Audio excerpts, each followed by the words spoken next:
आज जिस हस्ती की बात हम अपने दर्शकों को बताने जा रहे हैं, जिनकी कहानी हम सुनाने जा रहे हैं, वो कभी स्टार नहीं थे, लेकिन उनका रुतबा कभी स्टार से कम नहीं रहा। ए.के. हंगल एक चरित्र अभिनेता थे, जिन्होंने 55 साल की उम्र में फिल्मों में एंट्री मारी। ए.के. हंगल का पूरा नाम अवतार किशन हंगल था। जिस उम्र में उन्होंने बॉलीवुड में एंट्री मारी, उस वजह से उन्हें ज्यादातर बड़े बुजुर्गों के ही किरदार पर्दे पर निभाने को मिले। पिता, दादा, चाचा, दोस्त और नौकर के किरदारों में वो ज्यादा नजर आए। इमाम साहब सलाम, ये खत है आपका, लीजिए। जबलपुर से ही आया होगा। अरे गुलजारी लाल जरा पढ़ भी देते। जी पढ़े देते। आपने क्या निकला यूं कि? अच्छा, अब जरा मुंह को आराम दे तो मैं ये खत सुन लूं। तेरी मिसाल बाद में सुनेंगे। हाँ, मैंने कब मना किया। पर्दे पर मजबूर और निरीह और सीधे साधे दिखने वाले हंगल की जिंदगी भी आखिरी वक्त में कुछ वैसी ही हो चली थी। उन्होंने बॉलीवुड में नाम तो बहुत कमाया, लेकिन वो पैसा नहीं कमा सके। फिल्मों में चरित्र को निभाकर जो पैसा वो कमाते थे, उससे रोजमर्रा की अपनी जरूरतें पूरी करते थे। और इसी तरह ए.के. हंगल इस दुनिया से 95 साल की उम्र में रुखसत हो गए। बॉलीवुड के इस शोर शराबे और चमक दमक में ए.के. हंगल के गुजर जाने का सन्नाटा कहीं दब गया। शायद तभी उनके आखिरी सफर में बॉलीवुड के बड़े नामों की मौजूदगी नदारद थी। पाकिस्तान के पंजाब प्रांत के सियालकोट के एक कश्मीरी पंडित परिवार में 1917 में जन्मे ए.के. हंगल एक्टर बनने से पहले एक बेहतरीन टेलर थे। वो दर्जी का काम किया करते थे। और साल 1947 में आज़ादी मिलने के बाद, क्योंकि वो एक स्वतंत्रता सेनानी भी रह चुके थे, पाकिस्तान के पेशावर में उन्हें 2 साल की कैद हुई। ए.के. हंगल एक कश्मीरी पंडित परिवार से ताल्लुक़ रखते थे। उनके दादा ब्रिटिश भारत राज में पेशावर में एक सरकारी कर्मचारी के पद पर थे, इसलिए हंगल का बचपन पेशावर में ही गुजरा। और युवा अवस्था में 1947 में आज़ादी के बाद उन्हें पाकिस्तान के पेशावर में कम्युनिस्ट होने के कारण 2 सालों की कड़ी सज़ा सुनाई गई। सज़ा काटने के बाद साल 1949 में वे अपनी पत्नी सहित मुंबई यानी भारत पहुंचे। हंगल ने नरीमन रोड पर एक टेलरिंग शॉप में दर्जी का काम भी किया।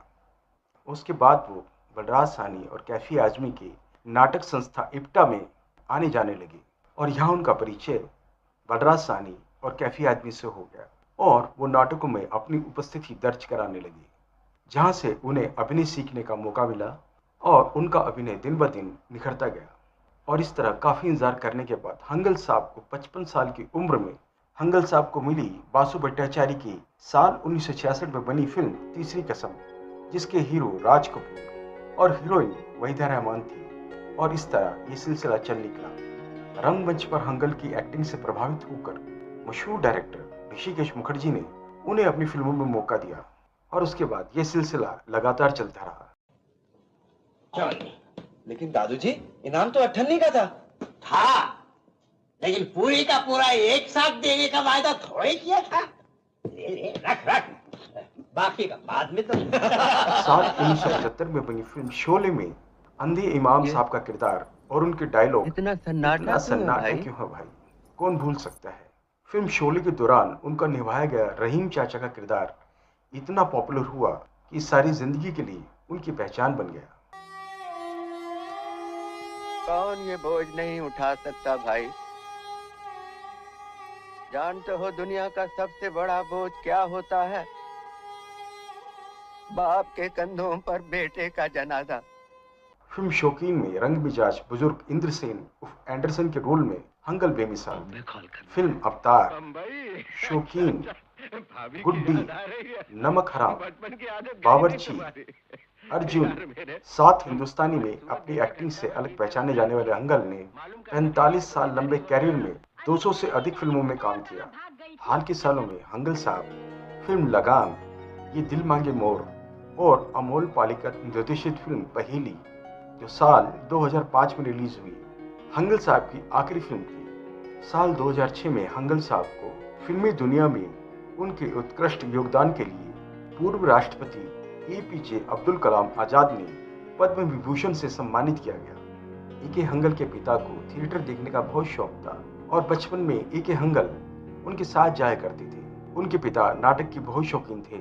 A.K. हंगल की आर्थिक स्थिति खराब थी और वो अपने अंतिम वर्षों में गंभीर बीमारी और स्वास्थ्य समस्याओं से जूझ रहे थे। उनके बेटे विजय हंगल, जो एक स्टिल फोटोग्राफर के रूप में बॉलीवुड में काम करते हैं, उन्होंने कहा कि पिताजी का स्वास्थ्य अक्सर खराब रहता था और उनकी दवाइयाँ बहुत महंगी थी, जो उनकी 15,000 की सैलरी में कर पाना विजय हंगल के लिए काफी मुश्किल हो रहा था।